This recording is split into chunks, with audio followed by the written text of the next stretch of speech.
इस एपिसोड के शुरुआत में हेबन मूनजंग का बम को टच करती है, इसीलिए मूनजंग उसे ज़मीन पर पटक कर बताता है तुम बहुत गंदी लड़की हो और तुम सबका बैग को टच करना चाहती हो कहकर वहाँ से चला जाता है।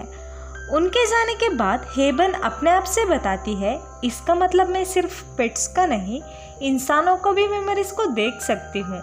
तभी वहाँ ओक्यू आती है। ओक्यू को देखते ही हेबन ओक्यू का बैग को टच करती है। ओक्यू हेबन के ऊपर चिल्लाने लगती है, लेकिन हेबन को कोई मेमोरीज नहीं दिखती है। तभी हेबन कंफ्यूज हो जाती है। हेबन को लगता है वो धीरे धीरे से पागल हो रही है और वो ये बात को सोचते हुए रात को खिड़की के बाहर देखती है जहाँ पर मूनजंग फोन पर बात कर रहा होता है। तभी मूनजंग हेबन को देखकर इशारे में ही बताता है कि मैं तुम्हें देख रहा हूँ। तभी हेबन विंडो को बंद कर वहाँ से सोने के लिए जाती है। मूनजंग उसका फ्रेंड से बात कर रहा होता है, जहाँ पर हमें पता चलता है कि मूनजंग किसी ड्रग केस को सॉल्व करने के लिए ट्राई कर रहा था, लेकिन मूनजंग का वजह से केस फेल हो चुका था, इसीलिए मूनजंग को उस सिटी से ट्रांसफर किए गए थे। मूनजंग का फ्रेंड उसे ड्रग केस के बारे में इंफॉर्मेशन देता है। मूनजंग केस सॉल्व करने के लिए एक्साइटेड दिखता है। दूसरी तरफ एबन उसकी पावर्स को चेक करने की कोशिश कर रही होती है। फिर हमें अगले दिन का सीन को दिखाया जाता है, जहाँ पर हेबन उसकी क्लिनिक पर होती है। तभी वहाँ एक आदमी आता है और वो एबन से बताता है मेरे डॉग बहुत दिनों से खाना नहीं खा रहा है, इससे पहले मेरे डॉग बहुत खाता था। जब हेबन डॉग का बैग को टच करती है तभी उसे डॉग का मेमोरीज दिखाना शुरू होती है और वो डॉग का ओनर से बताती है आपके घर के पास एक होल है, उस जगह से आपके डॉग सारे जगह घूमकर आता है और वो खाना भी खाकर आता है, इसके वजह से उसे भूख नहीं लग रहा है। लेकिन उस आदमी कंफ्यूज होकर वहाँ से चला जाता है। जब वो घर पहुँचता है तभी वो घर के पास एक होल को देखता है। इसके बाद सभी लोग हेबन को अच्छी एनिमल डॉक्टर मानते हैं, इसीलिए बहुत सारे लोग उनके पेट को लेकर हेबन का पास इलाज करवाने के लिए आते हैं। बहुत सारे कस्टमर्स को देखकर हेबन और उसकी आंटी बहुत खुश हो जाते हैं। इसके बाद हेबन ज्यादा कस्टमर को लेकर आने के लिए ओक्यू से कहती है। जब हेबन क्लिनिक पर होती है तभी वहाँ सुनहो नाम का एक लड़का एक बिल्ली को लेकर आता है। सुनहो देखने में बहुत हैंडसम था, इसकी वजह से हेबन सुनहो को देखते ही रह जाती है और वो बिल्ली को चेकअप करने के बदले सुनहो को चेकअप करना शुरू कर देती है। तभी सुनहो बताता है मैं यहाँ मेरे चेकअप करने के लिए नहीं आया हूँ, मुझे रास्ते पर एक बिल्ली मिली थी तो इसका चेकअप करना है कहता है। तभी हेबन बिल्ली को चेकअप करना लगती है। तभी उसे बिल्ली का मेमोरीज दिखाना शुरू होती है, जहाँ पर सुनहो बिल्ली को बचाया था और वो सुनहो को ही देखते ही रह जाती है। बिल्ली का चेकअप करने के बाद सुनहो से बताती है आपका बिल्ली ठीक है, बस इसे वैक्सीन का ज़रूरत है, आप जहाँ रहते हो उधर बिल्ली का वैक्सीनेशन करवा सकते हो। तभी सुनहो बताता है मैं यहीं पर ही रहता हूँ और मैं एक कन्वीनियंस स्टोर में काम करता हूँ। इसे सुनकर हेबन खुश हो जाती है और वो सुनहो से फ्लर्ट करते करते सुनहो को बहुत सारे बिल्लियों का फूड्स को फ्री में दे देती है और वो सुनहो को जाते हुए देखकर ब्लश कर रही होती है। फिर हमें मूनजंग को दिखाया जाता है जो ड्रग केस को सॉल्व करने के लिए बाइक्यू के साथ एक फिशिंग रिलेटेड शॉप के अंदर इन्वेस्टिगेशन करने के लिए जाता है और वो वहाँ रखे हुए वाइट पाउडर को टेस्ट करने लगता है। इसके बाद मूनजंग डिटेक्टिव के साथ खाना खाने के लिए रेस्टोरेंट में जाता है। इनमें से एक डिटेक्टिव जंग था और वो अभी तक शादी नहीं किए थे क्योंकि उसका रिलेशनशिप बहुत कॉम्प्लिकेटेड था और वो हेबन का आंटी को डेट कर रहे थे। इसके बाद धीरे धीरे से वो दोनों दुश्मन बन गए थे। फिर हमें एक फ्लैशबैक को दिखाया जाता है जहाँ पर जंग का दोस्त जंग का वीडियो बनाते हैं। उस दिन हेबन का आंटी का शादी थी, इसीलिए जंग उस दिन उसका फीलिंग्स को कन्फेस करते हैं। उस वीडियो को देखकर हेबन का आंटी रोने लगती है। फिर हमें इस सीन को काटकर हेबन को दिखाया जाता है जो उसकी आंटी के साथ क्लिनिक पर होती है। तभी वहाँ वही आदमी आता है। उसका गाय का तबीयत ठीक नहीं था, लेकिन हेबन को जाने में मन नहीं होता है। फिर भी आंटी का कहने पर जाती है।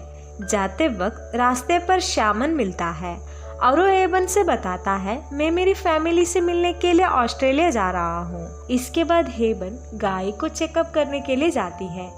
चेकअप करने के बाद जब हेबन वहाँ से जा रही होती है, तभी गाय का आदमी गिर जाता है। तभी हेबन उस आदमी का बाल को नोटिस करती है। उसका बाल जड़े हुए थे, इसीलिए हेबन पूछती है, आपका बाल को क्या हुआ है? तभी आदमी बताता है, जब से शूटिंग स्टार गिरा है तब से मेरे साथ कुछ अजीब सा हो रहा है। मैं किसका भी लेग को टच करता हूँ तभी मुझे उन लोगों का मेमोरीज दिखता है और इसकी वजह से मेरा हेयर लॉस भी हो रहा है। हेबन शॉक हो जाती है। एबन बताती है, मेरे साथ भी ऐसा ही हो रहा है और वो हेयर फॉल के बारे में सोचकर परेशान हो जाती है और उसे लगता है उसका भी बाल झड़ना शुरू हो जाएगा। इसीलिए वो उसका क्लिनिक को क्लोज करने के लिए जाती है। तभी आंटी बताती है, हमारा बिजनेस इतना अच्छे से चल रहा है तो तुम बंद करना क्यों चाहती हो? हमें और ज़्यादा पैसा कमाना है। हेबन बताती है, पैसे ही सब कुछ नहीं है, पैसों के अलावा और कुछ भी होता है, कहकर वहाँ से जाती है। फिर जब हेबन सुबह उठती है तभी आंटी उसके साथ रेस्टोरेंट में जाने के लिए कहती है। हेबन खुश होकर आंटी के साथ जाने के लिए रेडी होती है और वो आंटी के साथ बाहर टैक्सी के लिए इंतजार कर रही होती है। तभी वहाँ एक वैन आता है। वैन को देखते ही हेबन वैन के अंदर जाकर बैठती है, लेकिन हेबन का आंटी वैन का अंदर नहीं आती है। वैन का ड्राइवर हेबन का आंटी को पैसा देकर वहाँ से हेबन को ले जाता है।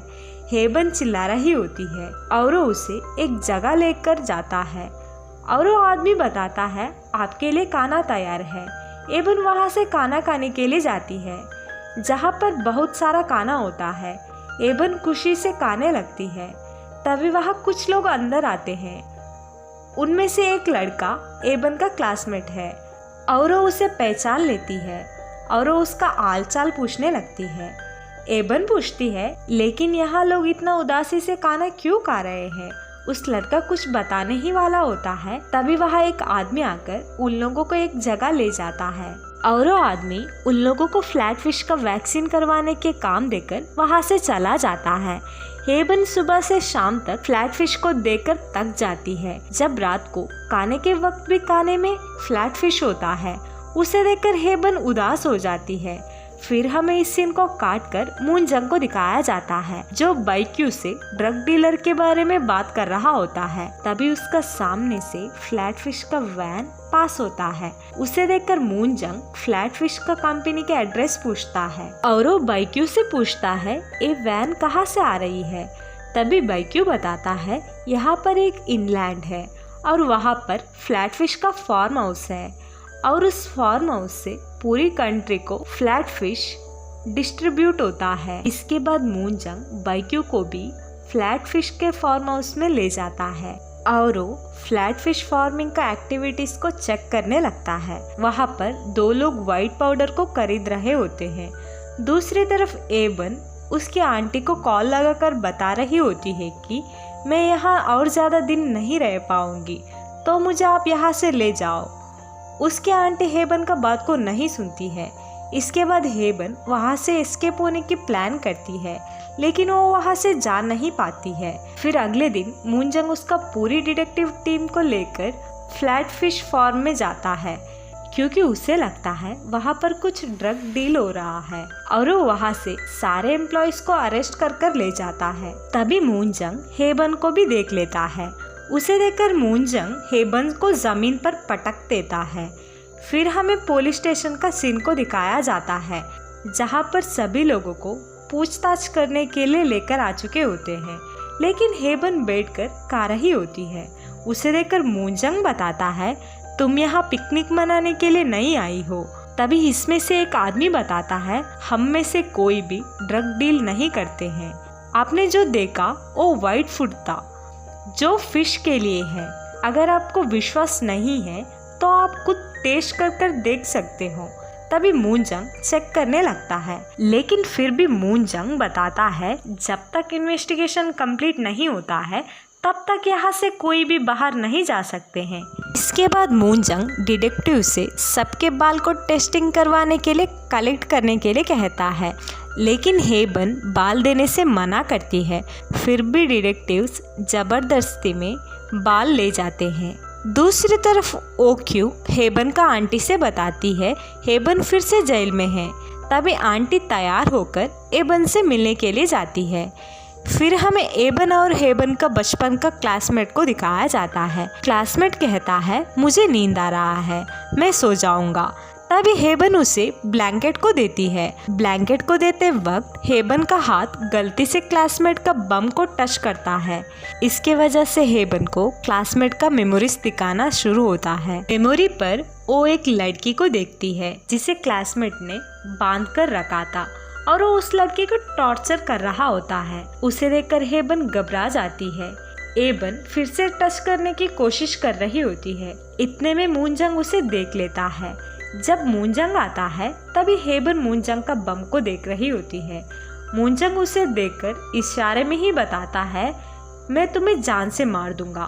फिर हमें इस सीन को काट कर हेबन का आंटी को दिखाया जाता है, जो डार्क लिपस्टिक लगाकर पुलिस स्टेशन में आती है और वो डिटेक्टिव जंग से बताती है मैं यहाँ एबन से मिलने के लिए आई हूँ। फिर बताती है मैंने सुना है तुम अभी तक शादी नहीं किए हो, वो भी मेरे वजह से। उसे सुनते ही जंग उसे गन दिखाता है। एबन का आंटी वहाँ से भागकर हेबन से मिलने के लिए जाती है और वो मूनजंग से हेबन को छोड़ने के लिए कहती है, लेकिन मूनजंग मना कर देता है। तभी वहाँ मिस्टर चा एक असेंबली मैन है जो आते हैं, जो हेबन का फैमिली फ्रेंड है। असेंबली मैन को देखते ही मूनजंग सबको रिलीज कर देता है। जब वो लोग घर जाते हैं हेबन क्लासमेट के बारे में सोच रही होती है। उसे लगता है शायद जो मेमोरीज उसने देखी है वो झूठ होगा। फिर हमें अगले दिन का सीन को दिखाया जाता है, जहाँ पर डिटेक्टिव जंग मूनजंग को मर्डर केस को सॉल्व करने के लिए कहते हैं। इसके बाद मूनजंग केस को इन्वेस्टिगेशन करने के लिए बाइक्यू के साथ जाता है। वहां जाकर मूनजंग को पता चलता है कि मर्डर इंसान का नहीं हुई है बल्कि ऑनियन का हुआ है।